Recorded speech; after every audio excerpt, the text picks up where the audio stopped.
Lugupeetud vaatajad, teie ees seisab meie loo peategelane. Rahvas on andnud meie kangelasele õige mitmeid nimesid.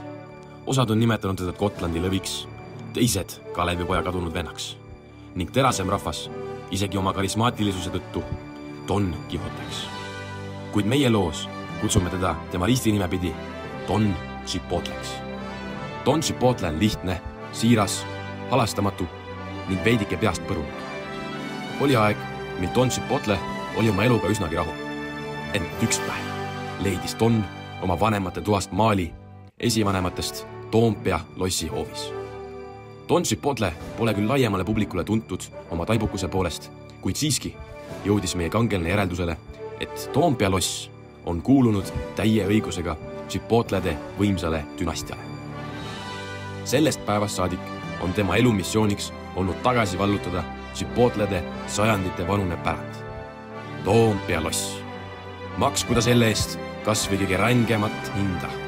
Meie Don peab saama loss.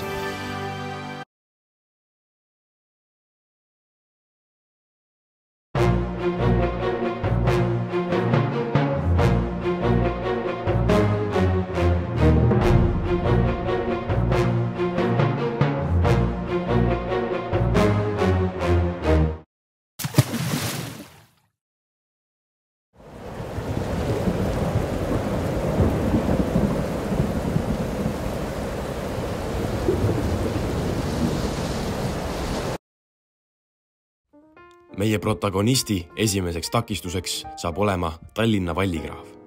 Vallikraavi ajalooline ülesanne on olnud viivitada vaenlase saabumist kindlusesse. Parimal juhul ka see peatada, kui takistus osutub olema eriti järsk, nagu antud juhul. Selle aja jooksul õnnestub valvuritel vaenlase saabumisest märku anda ning sissetung peatada. Tallinna vallikraav valmis koos Tallinna müüriga 1355. aastal. Ent päriselt lasti vesi sinna sisse pea 10 aastat enne täielikku valmimist. 19. sajandi lõpul kujundati vallikraavist Schnellitiik ning tänapäeval on vallikraavist saanud Tallinna linna silueti osa.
Keskaegse Tallinna linnamüür oli üks suuremaid ja tugevamaid kaitsesüsteeme kogu Põhja-Euroopas. Selle alla kuulus Toompeat ja kogu Tallinna linna ümbritsev ringmüür. See on kogu Eesti vanim ja suurim säilinud keskaegne rajatis. Müüriga ümbritsetud ala oli lausa umbes 35 hektarit. Müüri ehitamine ei olnud kerge ning see vajas 300 aastat pidevat tööd. Linnamüüri hakati ehitama 1265. aastal Taani kuninga Erik V ema ja Eestimaa asevalitseja Margareete Sambori korraldusel. Nii nimetati seda ka Margareeti müüriks. Tegemist oli 60–70 erineva müürilõiguga, mis olid eri kõrgusega. Seinad olid suhteliselt lihtsa konstruktsiooniga ning suhteliselt õhukesed ja madalad. 1310. aastal anti asevalitseja Johannes Känni poolt korraldus linnamüüri uuendada. Nii hakati ehitama meile täna tuttava välimusega kaarnišidega müüre. Müür oli kohati üle 6 meetri kõrgune ja üle 2 meetri paks. Müüri ehitamisele andis uut hoogu juurde 1343. aastal Jüriöö ülestõus, mis küll peatati, aga tänu sellele mõisteti müüri vajalikkust. 15. sajandil rekonstrueeriti müür taas, ehitades selle seinad paksemaks ja kõrgemaks. Lisati ka tugimüürid. Linnamüüri teame ka hästi selle paljude tornide poolest. Esimesed 4 torni püstitati 1373. aastaks, näiteks Sadamatorn ja Stoltingi torn. 16. sajandi alguseks oli müüris kokku 27 kaitsetorni, mis olid pealt avatud, kuid veekindlad. Tänapäevased punased katused lisati hiljem. Linnamüüril ja väravate juures kaitsesid linna raesõdurid ja linnavahid, kes kaitsesid linna väljast tulevate ohtude eest ning hoidsid korda ka linna sees.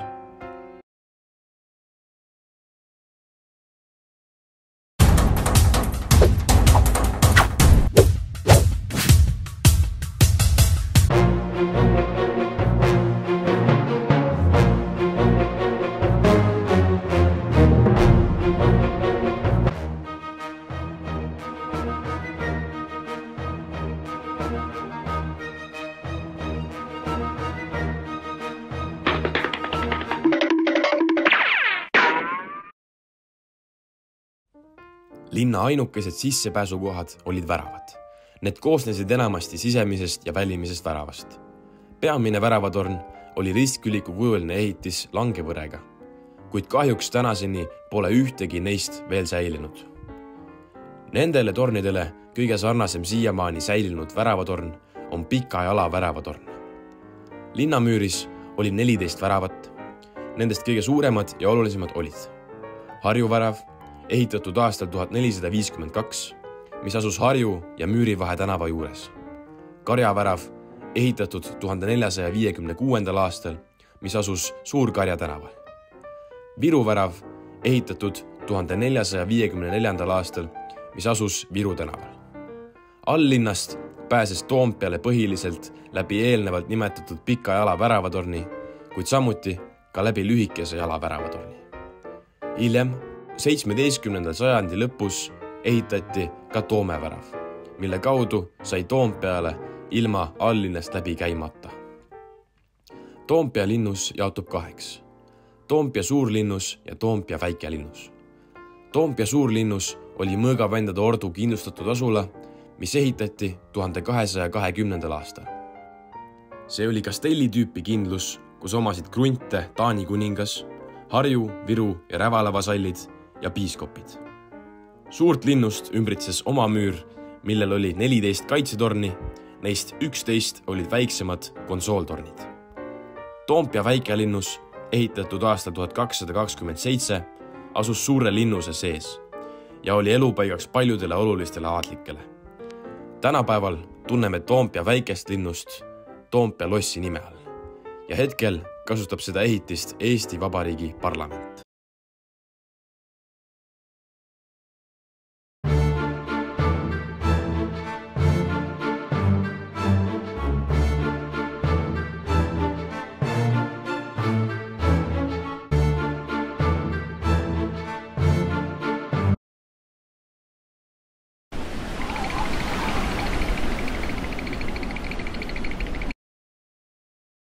See ootamine saab tonnil olema pikk.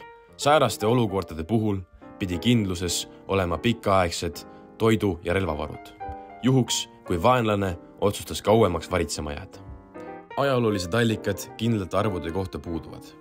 Siiski on teada, et omal ajal oli näiteks Karksi ordulinnuse relvastuses 2 kiviheitemasinat, 8 kahurit, 2 tünni püssirohtu, 70 komplekti pantsereid, 26 komplekti rüütlivarustust, 25 ambu, nooli ja teisi relvi.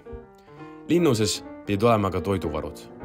500 sinki, 400 kuivatatud lammast, 70 soolatud ja 40 kuivatatud veist, 2 tündrit seasülti, 2 tündrit võid, 2 tündrit heeringat, umbes 70 000 kuivatatud kala, 100 säilitist rukist ja otra ning 17 lasti soola.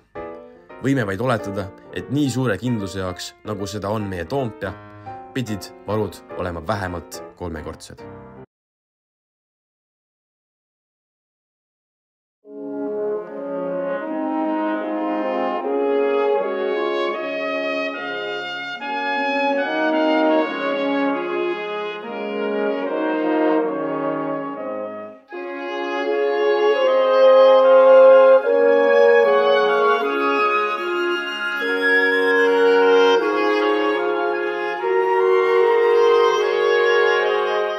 hoiatus. Don Chipotle'le viitamine nii ajalootöödes kui ka eesti keele riigieksamil on rangelt keelatud. Tegemist on fiktiivse karakteriga, kes pole otseselt või kaudselt päriselt eksisteerinud inimesest inspireeritud.